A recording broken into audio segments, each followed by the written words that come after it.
Welcome back out again. It's been a while. I say that every time because it has.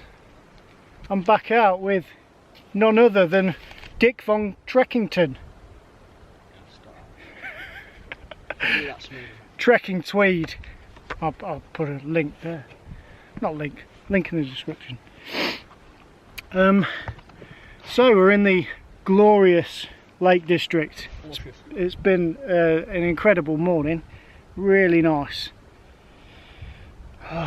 Nice golden light shining through Mosedale. We are on peak 1 of a potential 11 for a 2-day hike and wild camp.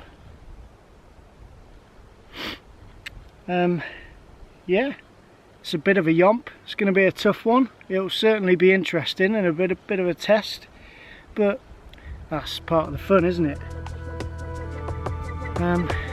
Yeah, come join us.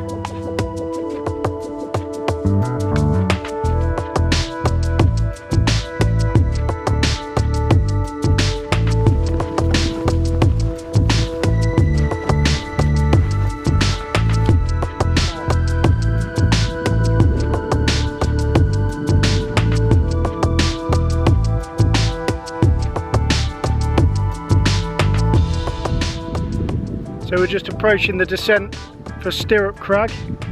I've heard it's notoriously sketchy and it looks incredibly dicey. So care must be taken. Let's not roll our ankles, shall we?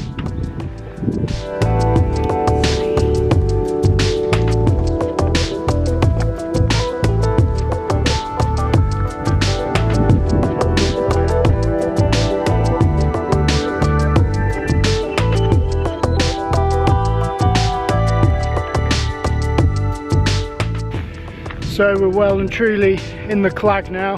The descent down Stirrup Crag on the other end of U-Barrow was a bitch. It was especially when the rocks are so slippy. You've got to be so careful. It just took a lot longer than expected, really. I don't think we'll reach where we wanted to reach today. Late start, taking a lot longer. But it's pretty atmospheric, I think you'll agree.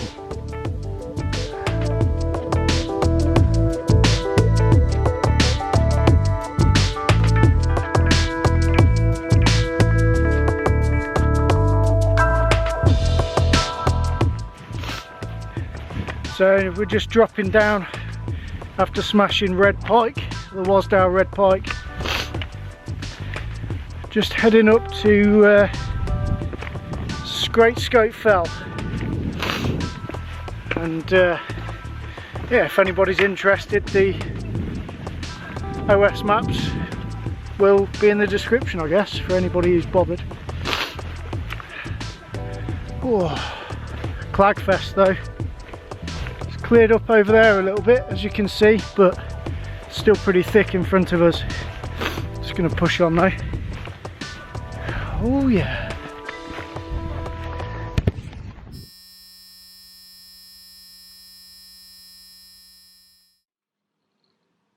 As you can see, I'm not in the mountains anymore.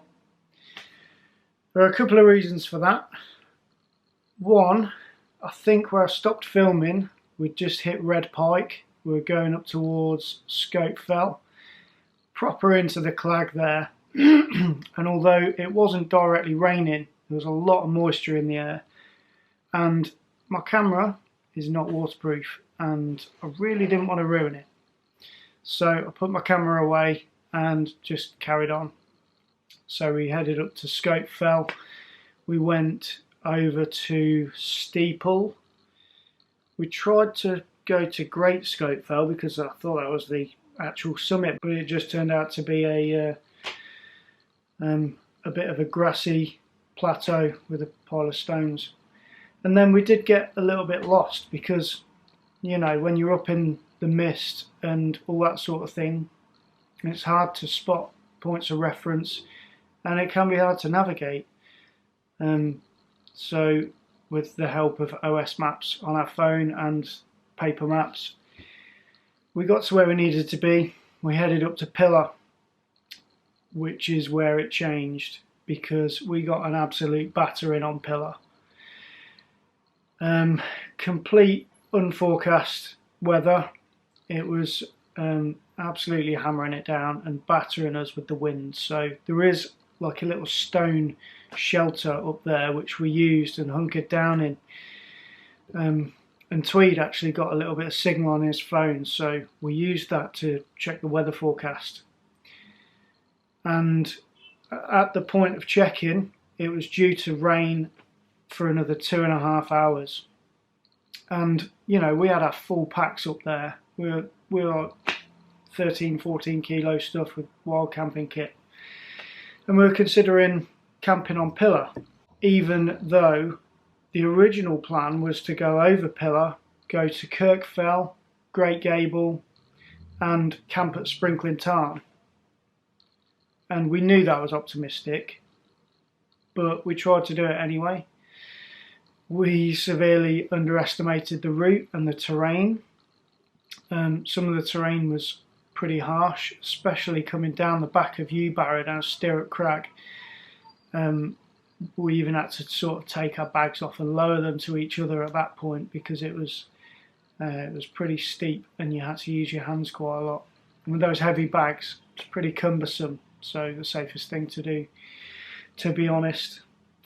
But you know, we were messing about filming in places and we didn't get a particularly early start, and all that led to just being a bit behind, really.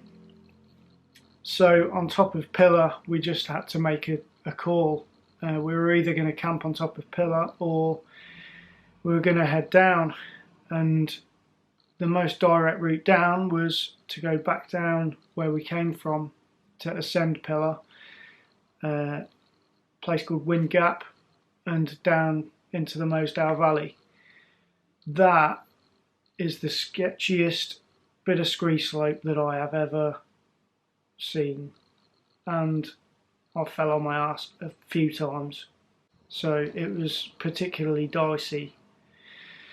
And that, coupled with the weather and stuff like that, we were dead sure that we'd made the right decision to descend, because the next day wasn't looking particularly good weather-wise either. So it just would have been miserable, you know. And things can change so fast in the mountains that you need to have little bailout points along the way, potential bailout points, and have a plan together, which we did. We knew there were a few bailout points and we used one of them. And sometimes you just got to swallow your pride and make the right decision. And the right decision then was to go down. So yeah, we headed down into the Mosedale Valley and headed back to Wasdale. And of course we slid straight into the Wasdale Head Inn for a bit of food and a beer, of course, which was nice. And then we just headed home. So apologies for cutting this video short, the lack of epic scenery, but it'll always be there for another day. Well, with winter approaching, I'm sure it'll be few and far between, but I'll try and get out as much as I can, either with or without Tweed, Dick Von Trekkington, which he's so handsomely called now. I don't know how or why, but it's sticking. So that's it. I guess I'll see you again on the next one. Take care.